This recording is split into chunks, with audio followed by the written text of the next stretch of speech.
BRS party రజతోత్సవ సభపై Goshamahal MLA Raja Singh fire అయ్యారు. కేసీఆర్ అంటేనే అబద్ధమని మండిపడ్డారు. కేంద్ర ప్రభుత్వంపై అవాస్తవాలు ప్రచారం చేస్తున్నారని ఈ సందర్భంగా ఆయన ధ్వజమెత్తారు. కేంద్రం నిధులు ఇవ్వడం లేదన్నది అబద్ధమని, తెలంగాణకు కేంద్రం సహాయం చేస్తోందని తెలియజేశారు. బీఆర్ఎస్ వాళ్ళది రజత్ ఉత్సవ్ కార్యక్రమం జరిగింది. ఆ రజత్ ఉత్సవ్ కార్యక్రమంలో ఓడిపోయిన ఎక్స్ ముఖ్యమంత్రి కేసీఆర్ గారు చాలా పెద్ద పెద్ద మాటలు మాట్లాడిండు. ప్రతి ఒక్క మాట అబద్ధం, ఒక్క మాట కూడా ఆయన నిజం మాట్లాడలే.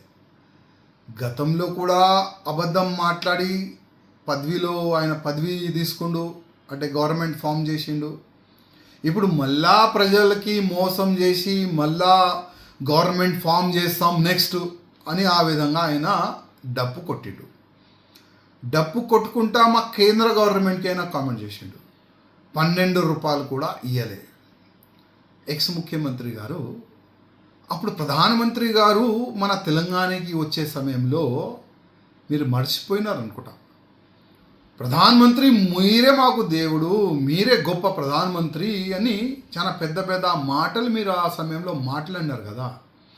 అప్పుడు ఎందుకు ప్రధానమంత్రి గారికి అడగలేదు, మాకు మీరు నిధులు ఇస్తలేదు,